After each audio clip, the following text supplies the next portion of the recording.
लेकिन जिस जो तप करता है, जो तपस्या करता है, भगवान उसके निकट, उसको एहसास होने लगता है कि मेरे पास है।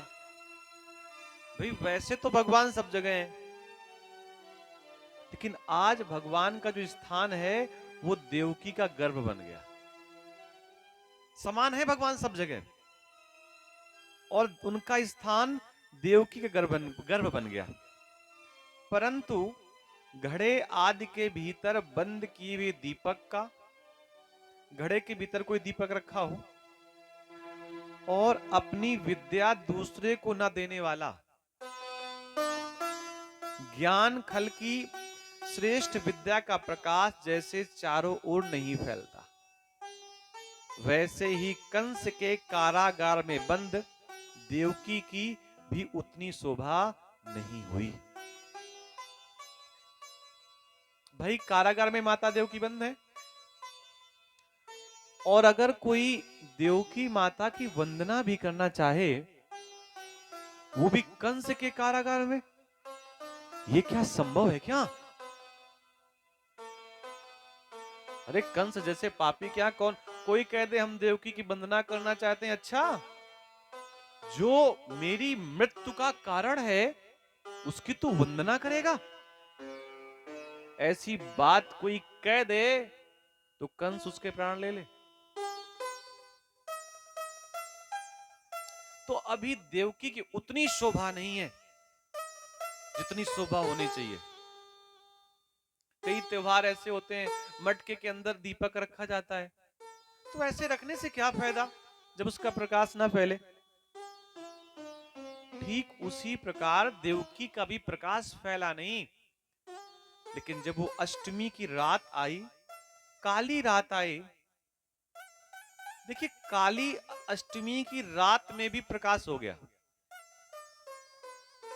आप कल्पना करिए दिन में नदी पार करना हो, छोटी सी नदी पार करना हो तो बहुत बड़ा काम है, और रात में वसुदेव जी नवजात शिशु को लेकर के, आजकल जब कोई बच्चे का जन्म होता है तो डॉक्टर कहता है छूना नहीं, देखना नहीं, जाओ 2 घंटे बाद दिखाएंगे, अभी रखा हुआ है। पानी की बात छोड़ो, कोई कपड़ा भी नहीं छुआया था बच्चे को।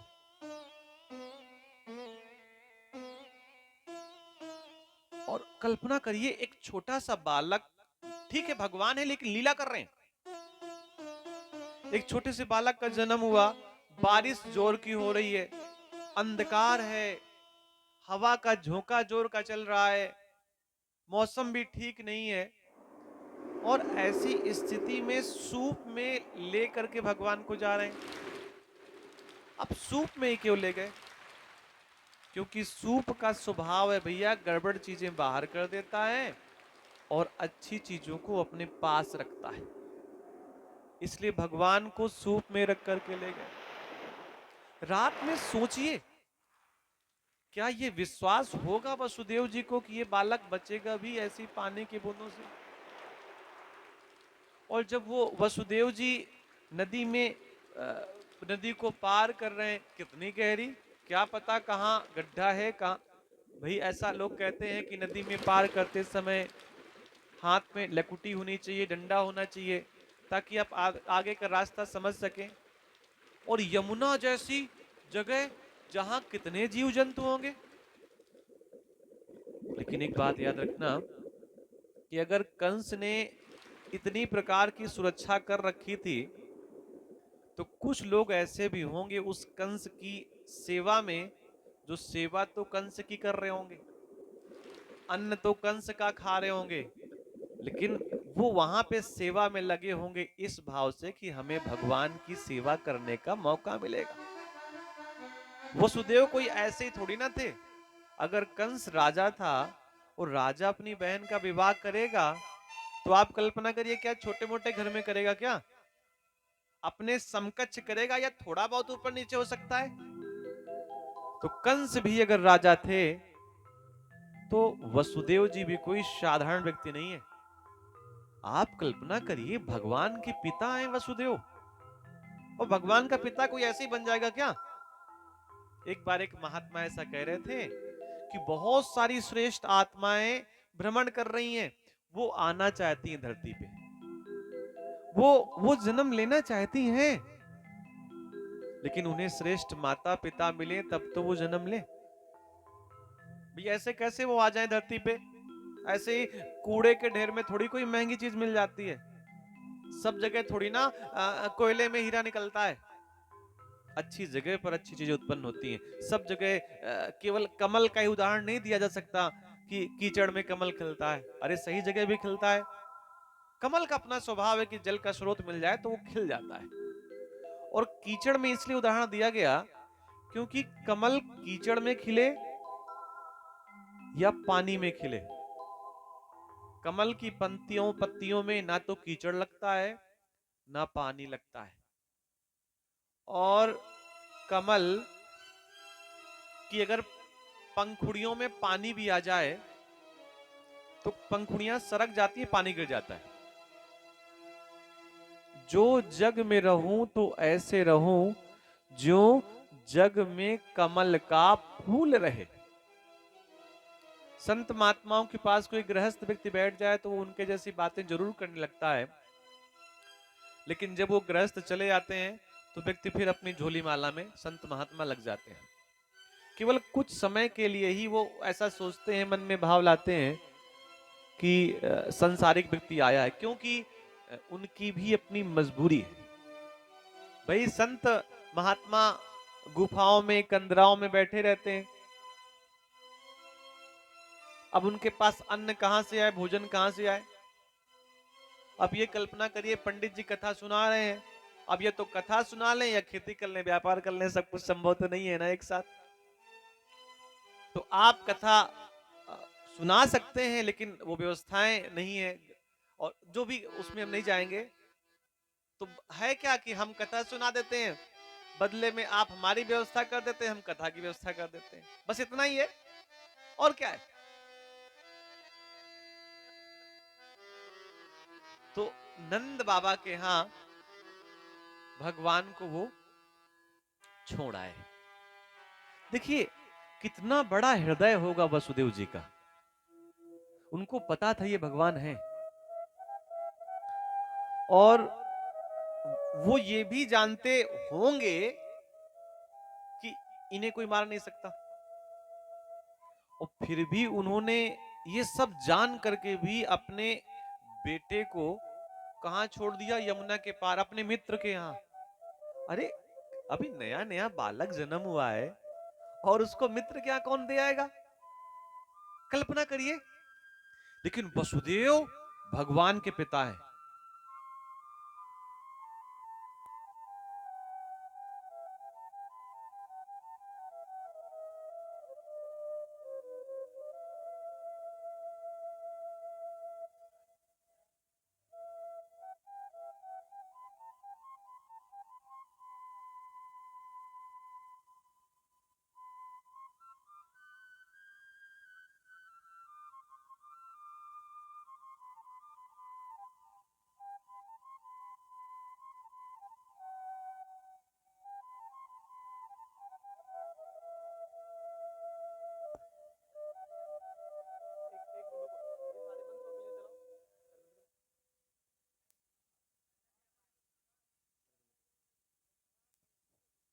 श्री राम।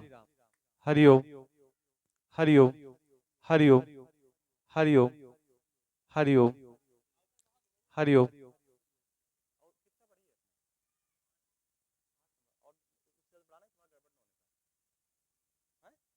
थोड़ा बढ़ा दो, क्या दिक्कत है? एक चीज और भी है, हम भी थोड़ा धीरे बोलते हैं, हम धीरे बोलते हैं क्योंकि अगर जोर से बोलेंगे तो जो स्वाद होता है, भाई एकदम से रसगुल्ला खा जाओगे तो उसका स्वाद नहीं मिलेगा, पता है?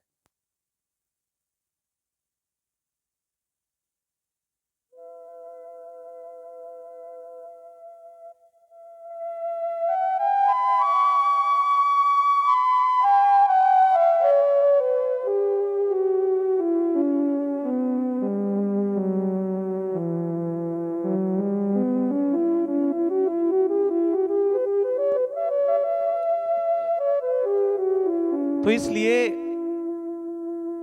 कितना बड़ा हृदय होगा वसुदेव जी का कि अपने माता पिता को इतना बड़ा हृदय कि अपने बेटे को, नवजात शिशु को छोड़ा है अपने मित्र के यहाँ।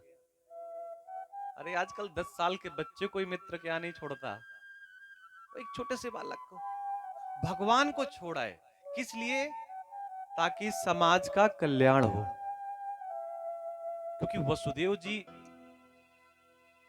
भगवान के पिता हैं, ये भूलना नहीं चाहिए। कुछ भाग ज्यादा रहे होंगे देवकी के और नंद बाबा के वसुदेव से कि उन्हें जन्म देने का तो मौका मिला, छोटे बालक को प्रेम करने का मौका नहीं मिला। कुछ तो भाग्य ज्यादा होंगे ना।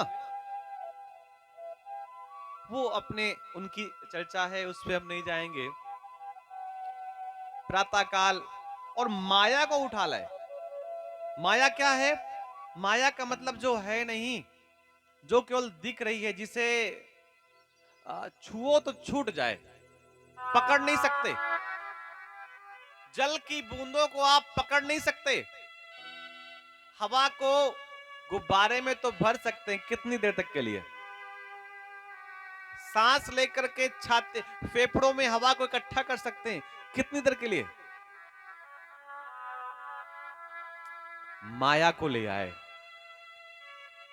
जानते हैं सब कुछ, ये भी जानते हैं कि इसकी हत्या हो जाएगी, तो कुछ तो पाप है ना भाई। किसी की बेटी आप ले आए, किस लिए?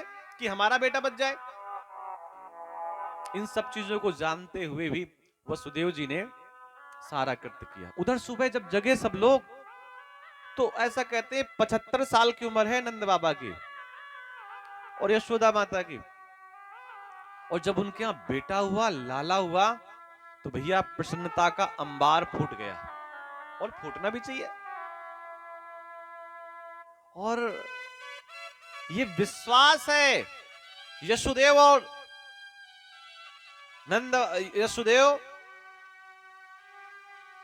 और यशोदा को, नंद बाबा और यशोदा को, कि ये वृद्धावस्था के जो संतान है, ये हमारा श्रम नहीं है, ये समाज के पुण्यों का परिणाम है। पूरे नंदगांव के व्यक्ति के भाग्य का उदय है कि भगवान का जन्म तो कहीं और हुआ, लेकिन प्यार करने का, दुलार करने का, स्नेह करने का मौका नंदगांव के लोगों को मिला। ऐसा विद्वान लोग कहते हैं कि भगवान मां यशोदा के पास तो थोड़े समय रहते थे, बाकी तो सब लोगों के पास ही रहते थे। ये उनका भाग्य है कि प्रसव की पीड़ा भी नहीं मिली, कोई कष्ट भी नहीं मिला, कोई श्रम भी नहीं करना पड़ा, और भगवान को स्नेह दुलार करने का मौका मिला। गोविंद गोकुल आयो, बड़ा सुंदर गीत है, हम लोग गुनगुनाते हैं।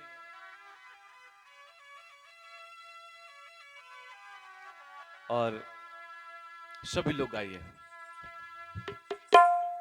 गोविंद गोकुल आयो, गोविंद गोकुल आयो, गोविंद गोकुल आयो, गोविंद गोकुल आयो, गोविंद गोकुल आयो, गोविंद गोकुल आयो, गोविंद गोकुल आयो, गोविंद गोकुल आयो, गोविंद गोकुल आयो, गोविंद गोकुल आयो, गोविंद गोकुल आयो।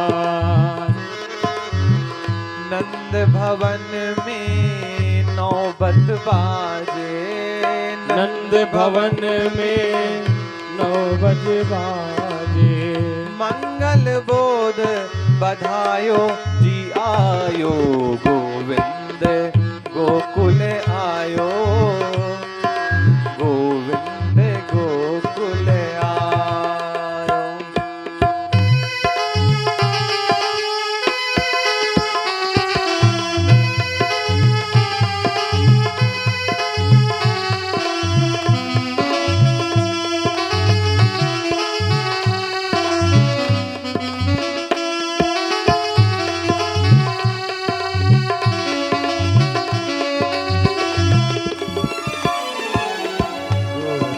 गोकुल आयो, गोविंद गोकुल आयो। इत गोकुल उत मथुरा नगरी, इत गोकुल उत मथुरा नगरी। बीच बहते हैं नदियाँ गहरी, बीच बहत है नदिया गहरी। गोकुल में सुख मथुरा में दुख, गोकुल में सुख मथुरा में दुख। कंस का मुख कुम्हलायो जियायो, गोविंद गोकुल आयो, गोविंद गोकुल आयो, गोविंद गोकुल आयो, गोविंद गोकुल आयो।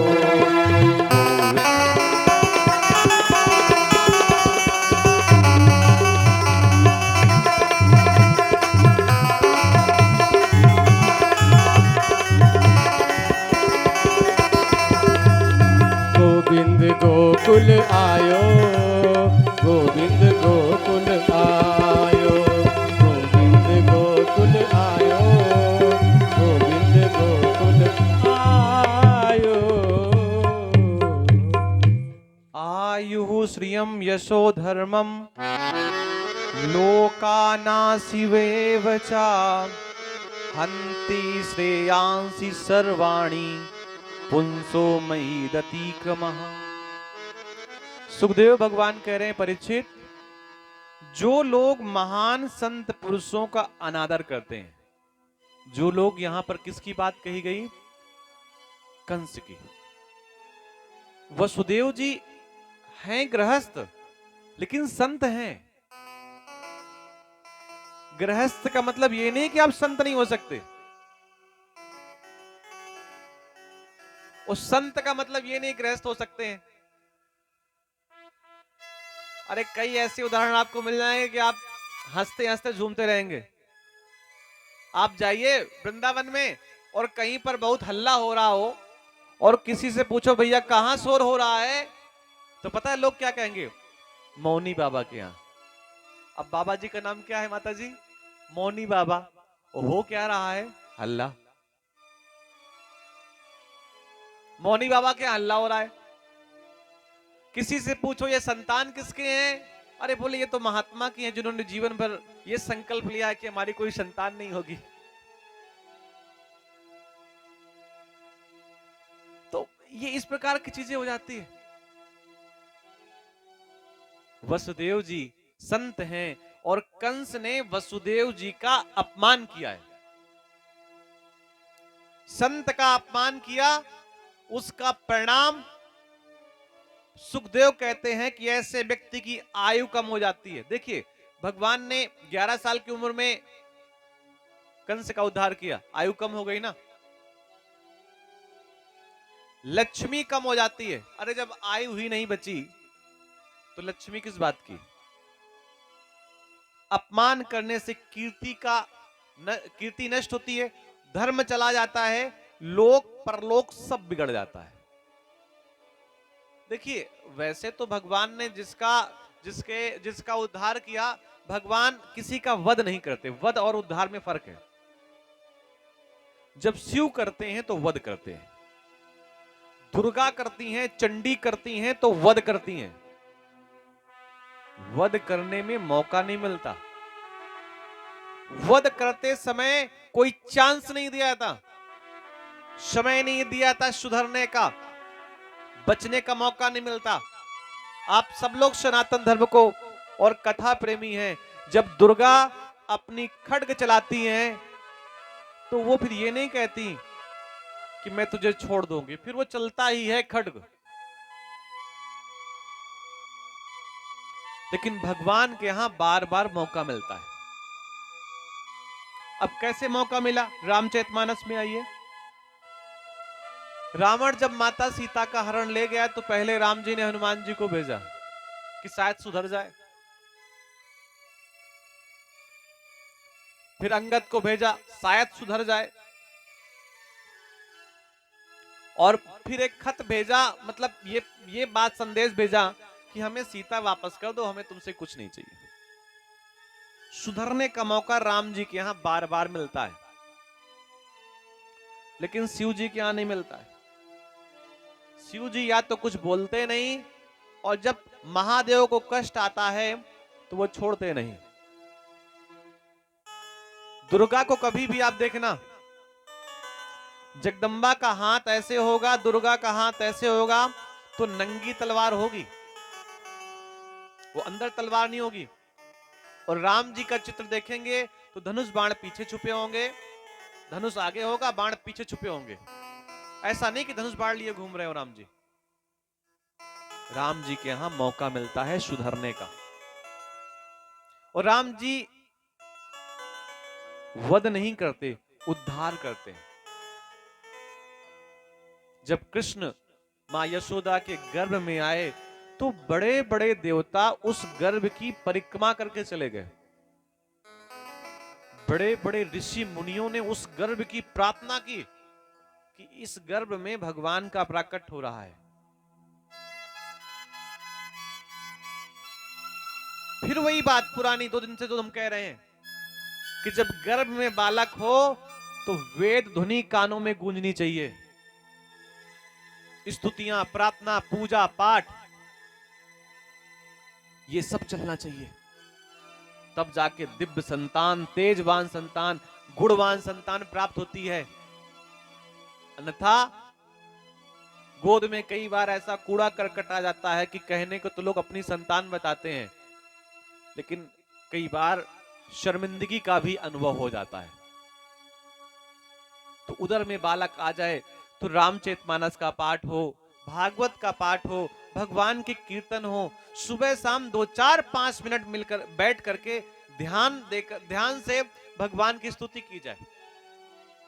सोते समय भगवान का चिंतन किया जाए, अपने आहार को शुद्ध किया जाए, मन को शुद्ध किया जाए, विचारों को शुद्ध किया जाए, और जितना हो सके प्रेम बांटा जाए।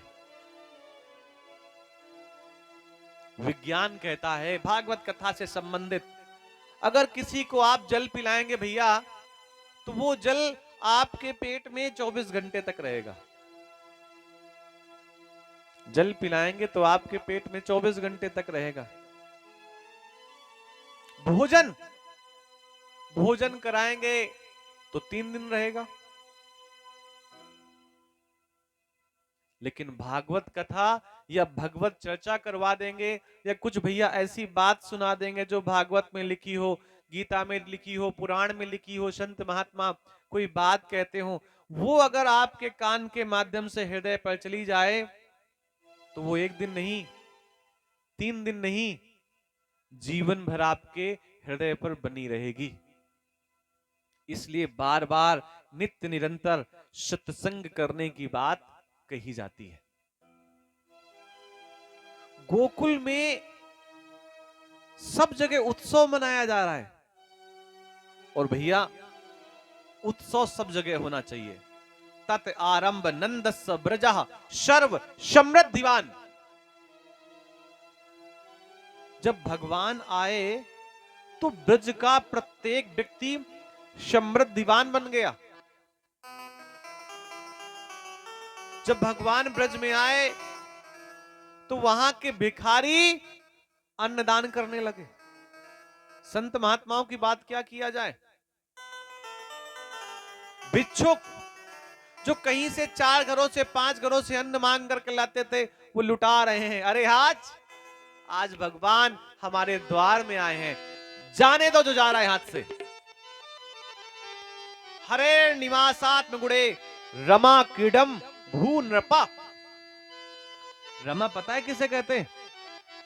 रमा कहते हैं लक्ष्मी को। और लक्ष्मी नाचने लगी। कहां? ब्रज की धरती में। बाकी सब जगह तो कहते हैं मिट्टी है, मिट्टी है, मिट्टी है, लेकिन ब्रज की धरती को रज कहते हैं। ब्रज की धरती का इतना ज्यादा महत्व है कि बचपन की लीला में तो एक बार भगवान ने मिट्टी खाई, रज खाई वहां की। या यूं समझिए ब्रज की रज इतनी पवित्र है कि परमात्मा ने उसे खा लिया। वो जानते थे भगवान कि कलयुग आएगा और खेतों में इतनी उर्वरा डाल दी जाएगी, इतने पदार्थ डाल दिए जाएंगे कि मिट्टी इतनी दूषित हो जाएगी कि लोग मिट्टी खाने से डरेंगे कि पता नहीं क्यों भाई इसमें अभी तो खाद डाली गई थी 4 दिन पहले, इतनी इतनी गंदी हो जाएगी मिट्टी। भगवान को इस बात का दर्द था उस समय। लोग कहते हैं कथाएं काल्पनिक हैं, अरे थोड़ा विवेक का उपयोग करो। भगवान को यह एहसास था कि कलयुग आएगा और धरती की रज मिट्टी सब दूषित हो जाएगी, इसलिए भगवान ने मिट्टी को खाया। या यूं समझिए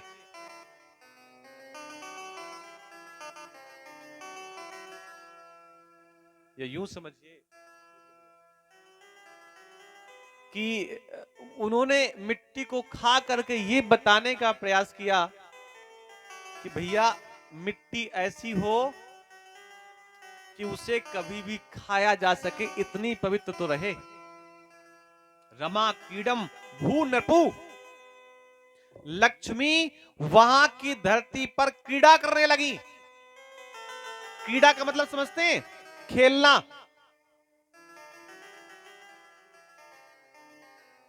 आजकल तो स्थितियां इतनी खराब हैं कि किसी का बच्चा किसी के यहां खेलने लगे तो पहली चीज तो घर वाले नहीं चाहते कि बच्चा खेले, और दूसरा किसी घर में खेलने लगे तो वो लोग भी नहीं चाहते द्वार में हमारे बच्चे खेले। ज्यादा वो होगा तो हो सकता है उसमें रहने का भले ही विचार ना हो, बाउंड्री बनवा देंगे। और भी बच्चे परेशान करेंगे तो कांच के टुकड़े लगवा देंगे। और कुछ लोग तो कांटे बिछा देते हैं कि आए ही नहीं। अगर भैया ऐसा कर रहे हैं तो इससे कुछ होगा नहीं। हाँ, इतना जरूर हो सकता है कि कुछ दिन बाद आपके यहां संतान होना बंद हो जाए, क्योंकि भगवान को लगेगा कि इसको तो बच्चे का खेलना पसंद ही नहीं आ रहा है। क्यों भाई? भगवान को लगेगा इसको पसंद ही नहीं बच्चे। तो हो सकता है सारा चेकअप हो जाए, बहू का भी हो जाए, बेटे का भी हो जाए, डॉक्टर हाथ खड़ा कर ले, डॉक्टर कह दे हमें तो कोई बीमारी समझ में नहीं आ रही है, लेकिन फिर भी बच्चे नहीं हो रहे। बच्चे क्यों नहीं हो रहे? क्योंकि माता पिता ने इतना पुण्य किया हुआ है कि भगवान को लगता है इनको बच्चे की आवश्यकता ही नहीं है। अब कितना झूठ कितना सच। अभी जब एक दिन हम पप्पू भैया के साथ गए तो उन्होंने कहा कि कुछ स्कूल के बच्चे आ रहे थे, बगीचे में चुपके छुपे थे एक तरफ से अमरूद तोड़ने के लिए। तो बोले हमारा वहां पर सेवक कार्य कर रहा था, तो हमने उसको बहाने से बुला लिया कि भैया इधर आ जा। अब वो बहाने से जैसे आया तो स्कूली बच्चे घुस गए बगीचे में और दो दो चार चार अमरूद तोड़े और चले गए। तो बोले हमने कहा इससे क्या मिला? इससे बोले इससे बड़ा सुख हुआ हमें, चाहते तो डांट के भगा देते, लेकिन दो दो तीन तीन अमरूद अगर खा भी लेंगे तो भैया क्या बिगड़ जाएगा? भाई कहीं भी कोई भी फसल हो, हंसिया से काटी जाए तो दुख होगा, लेकिन हाथ से तोड़ा जाए तो भैया कोई रोकेगा नहीं, मना नहीं करेगा। अगर